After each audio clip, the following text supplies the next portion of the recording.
lọ́dún ìsọnù. kò ṣáà ti rí gbogbo nínú ilé mi ṣe rí o ara tó ṣe pàtàkì jù ó ráwọn èso yìí fúnra mi mo gbẹ́ tẹ́nàtì kan ẹ fẹ́ nú kan o. ẹ ní sùúrù bàbá ayé ò lè tẹ́lẹ̀ yìí nígbà tẹ́ gbẹ́ èso lọ rẹ́kẹ̀rẹ́kẹ́ bí eléyìí tẹ́ nígbà wá tá a tún gbélé àní lè jẹ́nu ẹ̀ àkílódé kò yẹ kó lè tó yẹn o bàbá. so o fẹ́ gbalé àbò wa sọ̀rọ̀ sí mi.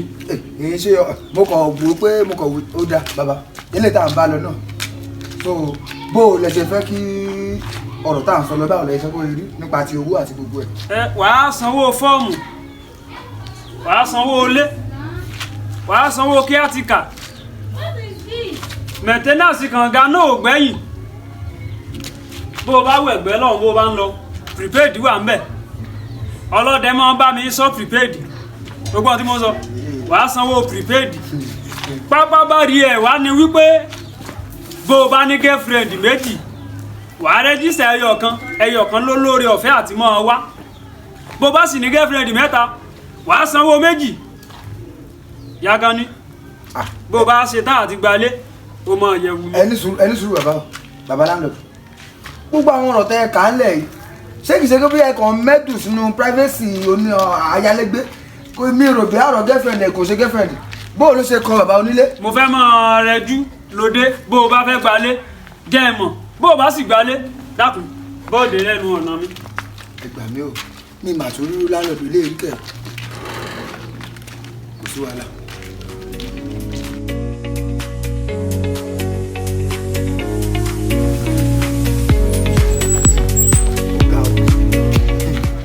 ọlọmọ ẹ kìyàn gba ilé tí ń gbà mí jẹ pé ó máa rò pé. àlàyé tó ló lọ. bàbá ó lọ kí mo rójú ìrí lẹ́kọ̀ọ́. ẹ wo èmi ni new tenant tí mo ṣẹ̀ wá wọlé bí báyìí so mo ṣẹ̀ bá bàbá landlord yẹn sọ̀rọ̀ tán. new tenant ẹ fẹ́ gba lé ń bí. kí ló dé kí ló ṣẹlẹ̀ dé lẹ́rìn tó tó yẹn. ìgbà tẹ́lí bàbá kò dramatize kò sọ nǹkan fún yín. ṣé lẹ́rìn yẹn ni ó ṣe àwọn ọ̀kan lẹ́ẹ̀kan ọmọ mo kọ̀ wọ́n wá àti fún mi. téèyàn bá rí náà ńlẹ̀ tó lọ kiri sí kí wọ́n máa ń gbèrú ẹ̀ bẹ́ẹ̀.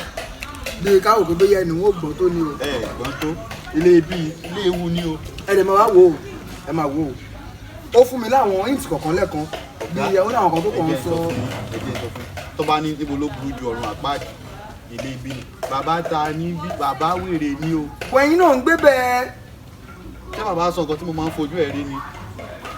ẹ̀yìn ṣẹ̀dé ni bàbá yẹn ya wèrè o wo ó ní àbọ̀rọ̀ là ń sọ fọmọlúwàbí tó bá dénú ẹ̀ á dodidi lè gbé bí o èmi gan owó lèmi ó máa dìrù ní ọ̀sẹ̀ tó ń bọ̀ mo ti wálé ọ̀sẹ̀ kan tó kù mo fẹ́ fi bá bàbá ṣe wèrè ni bàbá tó jẹ́ pé ó ti kàǹgá tó ní ká máa sanwó maintenance bàbá wèrè ni ẹ wo mo fẹ́ ra yín lọ́jọ́ kí n máa bá yín sọ̀rọ̀ o ó dàbọ̀. ẹ wá sọ̀rọ̀ tó yẹn sọ ìṣòro le tó yẹn ni. ṣé màmá pa ṣé àríra rí ni mo ní ilé bí ò dáa kò dá èlé gbá bí bàbá tó wá sọ fún yín pé tẹ bá níyàwó méjì ẹyọ kan lá máa wọlé ṣé bàbá nìyẹn. àwọn sọ bẹ́ẹ̀ ló tí bàbá bá mo rò kó fi ń ṣeré ni. tí bàbá bá ṣaṣọ sórí okùn táṣọ ẹ bá gbé tẹ bá gba ẹ̀gbẹ́ aṣọ bàbá kọjá iná ni ilé bí ò dá o ilé bí ò dá o mo wí tó o.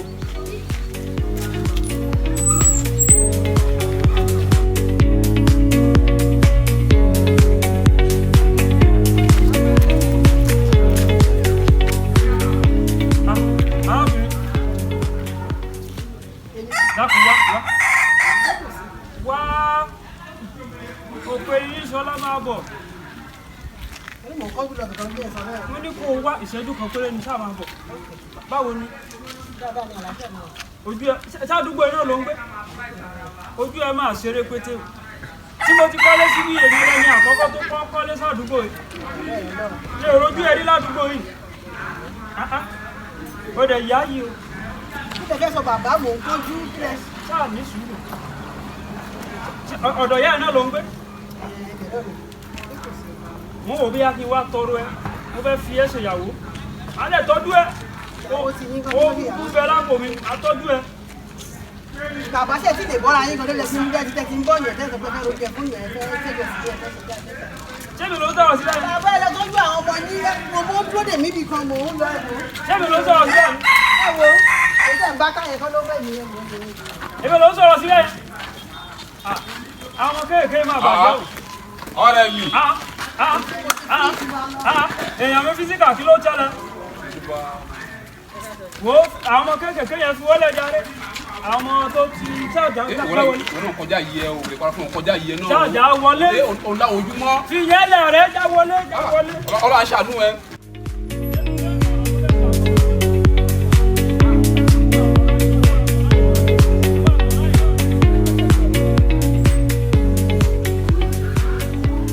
Ọ̀rẹ́ kò wá rí ẹ fún ọ̀rọ̀ gidi ni mo tún ní kó tó ń bá ọmọ kékeré yẹn sọ̀rọ̀ tó wàhálà náà pọ̀ oníwàlà pẹ̀lú ọ̀rọ̀ obìnrin o ayékọ̀lù láìkọ̀lù lífù yìí o yẹn by the way ọ̀rọ̀ wa tí àwọn tẹ́nàtì ẹ̀ níjà ọ̀la ìjà táwọn pé wọ́n sáré pè mí ọ̀rẹ́ lálọ́dù wọ́n yẹ kí n gbádùn tó ń fọlọ́run bẹ́ẹ̀ báwọn ṣe mítìn báwọn sọ pé òun báyìí ni mo fẹ́ òun báyìí ni mi ò fẹ́ jẹ́ kó mọ̀ ìwọ́n ní ìdílé ìtura àti sí òfin kò fẹ́ṣẹ̀ tí ẹ bá ṣe nǹkan tí wọ́n pè é ní ìwé kò dáa ẹ̀ṣẹ̀ sí lọ́rùn ẹ̀ bá ti mọ̀ pé kí ní ìwé ẹ̀ṣẹ̀ ni wọ́n padà wá ṣe ẹ̀bí lọ́rùn ẹ̀ pé wọ́n kí ní ìgẹ́gẹ́ bí lálọ́dún mi ò fẹ́ ilé ọ̀dọ́ mi ní àwọn tẹ́nàtì mi wọ́n mọ̀ mí àpé àbára wa jà tó wọ́n pé lálọ́dún wọn òun bá mi ò fẹ́ tó wọ́n kí bá mi dánwò tó èyí náà lè gẹ́gẹ́ bí lálọ́dún mo lè má respect àwọn náà pé àwọn tẹ́nàtì mi náà ni wọ́n tó ojú ẹ̀ gẹ́gẹ́ bí lálọ́dún máa ṣe sí wọn tó pé wọ́n bá wọn sọ̀rọ̀ ẹni tó bá tẹ lọ́rùn o pé òun bá mi ò fẹ́ o èdè mi ò fẹ́ o lọ́pàá pé ọ̀rọ̀ náà tó tọ́jú òun ní faramọ́ o ní kó kẹ́rọ̀ kó jáde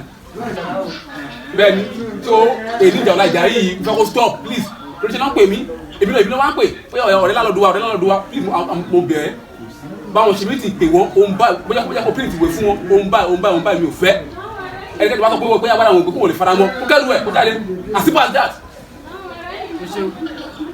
àwọn ọgọ o èmi ọ̀rẹ́ ọgọ o torí pé àjọ ṣe ìpàdé landlord ló jẹ́ kó máa gọ̀ sí mi bẹ́ẹ̀ yẹn mo dẹ̀ ń pè é lọ́rẹ̀ẹ́ o wá sílé mi wá ń sọ fún mi pé nǹkan tí mò ń ṣe ò dáa. ọ̀rẹ́ ni wá. ẹjọ́ mọ̀ kẹ́wọ́ ju ẹ lọ. ẹ wà ọ̀rẹ́ ni wá. so bí wàá ṣe máa sọ̀rọ̀ wá ó yẹ kó máa fi kinní díẹ̀díẹ̀ sí o ṣeun àwọn nǹkan tó sọ lẹ́ẹ̀kan yẹn náà ó ti nǹkan tó máa ṣẹlẹ̀ ni pé màá pè wọ́n báyìí màá dẹ̀ pé kí a ti kàwé náà kí gbogbo wa jọ ṣèpàdé papọ̀ so kí n jẹ́ kí wọ́n mọ̀ pé kó nígbà fi gba ibi tí wọ́n bá ti fi ẹlẹ́wọ̀n ṣọ́ṣọ́ kó ṣọ́ olúkálùkù sọ́bẹ̀. èmi ẹjọ́ ọ̀làjà mi ò rí sí o mi ò rí sí rárá tèmi ò rí sí. kò sí wàhálà àmọ́ ìwọ náà àdúró sẹ́gbẹ́ mi o. ẹ̀kọ́ mi ò kúrò mi kò sí wàhálà pé wọ́n bẹ́ yẹn. àwọn tẹ́nàtì mi wèrè ni wọ́n èmi náà dẹ̀ rè bàbá òsín lè rí náà. ìwọ náà ò gbádùn so jẹ́ ká ṣe bẹ́ẹ̀ yẹn wàá dúró sẹ́gbẹ́.